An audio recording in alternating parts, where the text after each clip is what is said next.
भाद्यात अन्नत्याग आंदोलनाचा तिसरा दिवस, शेतकरी प्रश्नावर आंदोलक आक्रमक।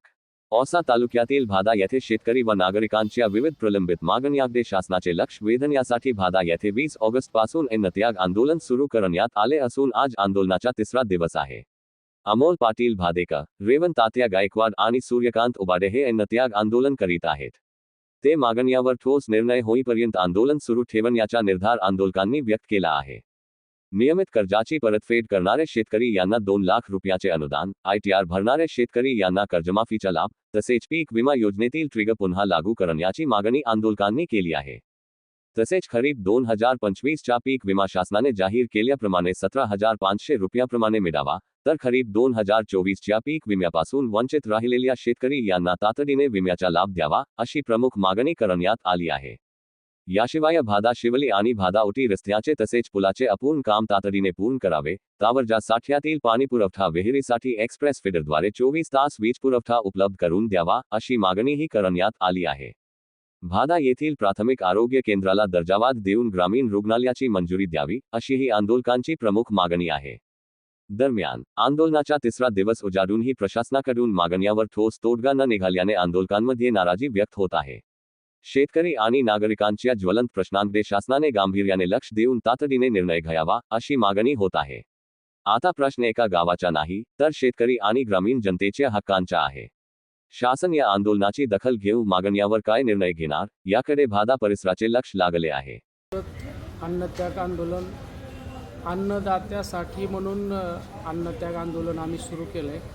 त्याच्यामध्ये प्रामुख्यानं पुण्यश्लोक अहिल्यादेवी होळकर कर्जमाफीमध्ये थकबाकीदारांना सरसकट 2 लाख ह्या शासनानं देऊ केलं, परंतु जे चालू बाकीदार आहेत, जे नियमित कर्जफेड करतात, अशा शेतकऱ्यांना वगळून त्यांना फक्त 50,000 प्रोत्साहन अनुदान देण्याचं देऊ केलं, परंतु त्यांची संख्या खूप मोठ्या प्रमाणात 23,63,000 असून त्यांनासुद्धा 2 लाख सरसकट प्रोत्साहन अनुदान द्यावं। तसेच आजची पर्जन्याची टक्केवारी पाहता विमा योजनेतनं जे 4 ट्रिगर वगळण्यात आलेले आहेत, जर ते ट्रिगर आजच्या तारखेत जर लागू असते तर 25% अग्रिम, आजच्या तारखेपर्यंत सर्व शेतकऱ्यांना 25% अग्रिम विम्यापोटी मिळाले असते। तसेच ते 4 ट्रिगर लागू करावे म्हणून आम्ही या ठिकाणी अन्नत्याग आंदोलन करतोय। तसे 2024चा विमासुद्धा 18,000 प्लस औसा तालुक्यातून निव्वळ वंचित आहेत, ते सुद्धा त्या शेतकऱ्यांना 2024चा पीक विमा मिळावा।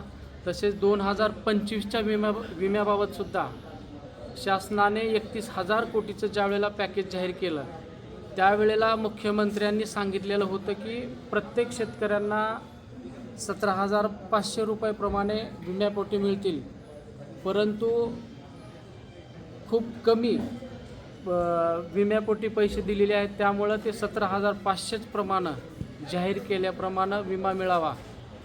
तसेच अशा अनेक गोष्टी, आमच्या भाद्यामध्ये प्राथमिक आरोग्य केंद्र आहे, त्याला बढती देऊन ग्रामीण रुग्णालयाची मंजुरी मिळावी, हा 12 वर्षाचा संघर्ष सुरू आहे, म्हणून त्यालाही सुद्धा बढती मिळावी। अशा अनेक प्रश्नावरती आवाज उठवण्यासाठी म्हणून आज या ठिकाणी आम्ही अन्नत्याग आंदोलन करतोय।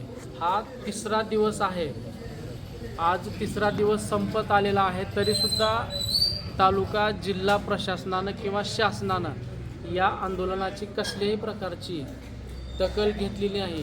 ही खऱ्या अर्थानं एक शोकांतिका आहे।